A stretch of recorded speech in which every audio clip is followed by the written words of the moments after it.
Добар ден, почитувани колеги советници, почитувани медиуми. Денес на дневен ред Комисията за мандатни прашања и именувања во Советот на општина Битола. Почитувани колеги советници, имаме 4 точки на дневен ред. Првата е решение за разрешување и именување на член на училишен одбор во Основното општинско училиште Александар Турунџиев во село Кукуречани, Битола. Втора точка е решение за разрешување и именување на член на училишен одбор на Основното општинско училиште Георги Сугарев во Битола. Трета точка решение за разрешување и именување член на училишен одбор на Основното општинско училиште Гоце Делчев од Битола. И четврта точка решение за разрешување и именување на член на училишен одбор на Основното училиште Кирил Методи Битола.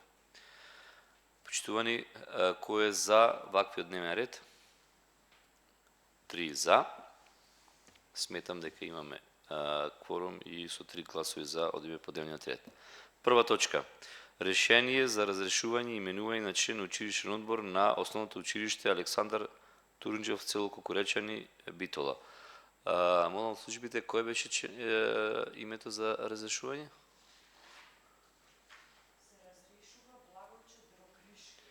По предлог на Основното училиште Александар Турунџиев, доставено до Советот на општина Битола, е да се разреши Дрогришки Благојче. Кој е за? 3 гласови за. Одиме на втора точка. Решение за Усвари првата продолжуваме решение за именување треба. Дали имаме некој предлог? Колешката. Почитувам председателе, од она што го видов во материјалите, мислам дека на овие членови му изминува мандатот што беше законскиот и јас повторно, го кандидирам Благојче Дрогришки за да биде член на училишниот одбор во Основното училиште Александар Турунџиев во Кукуречани. Кој е за предлогот? 3 гласови за. Одиме на втората точка. Решение за разрешување и именување на член на училишен одбор на Основното училиште Георги Сугарев од Битола.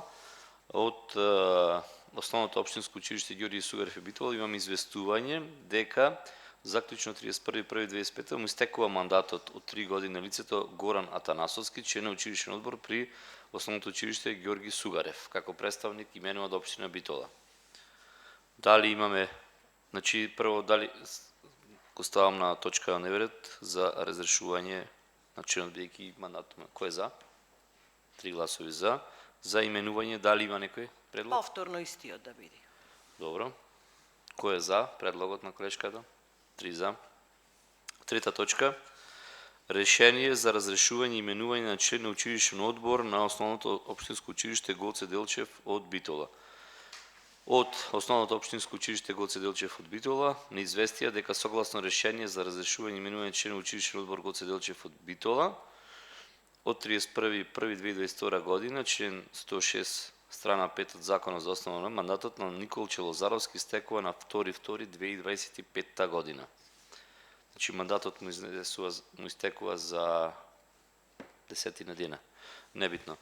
Кој е за разрешување на Николче Лозаревски? 3 за. Сега имаме предлог именување на член во училишниот одбор на Основно училиште Гоце Делчев од Битола. Дали имат колегите? Добро, бидејќи нема, ќе се консултираме и до председница, ќе замолам од службите да имаме име за да го соопштиме. Одиме по четвртата точка. Решение за разрешување и именување на член на училишен одбор на Основното училиште Кирил и Методи. Дали имаме од општинската, дали имаме колеги од администрацијата име кој го разрешуваме тука? Известување за истекување на мандат. На чистиот го имаме случај како и во предходните. Известува дека на 26.1.2025 година истекува мандатот на членот на училишниот одбор во Основното училиште Свети Кирил Методи на Весна Плушковска. Кој е за? 3 гласови за. Дали колеги советници имаме член да именуваме некој училишниот одбор? Немаме член. Исто ве замолувам до службите председница да предложиме име и да одржиме мандатна комисија на која што ќе бидат предложени. Бидејќи дневниот ред е исцрпен, комисијата за мандатни прашања е завршена. Благодарам.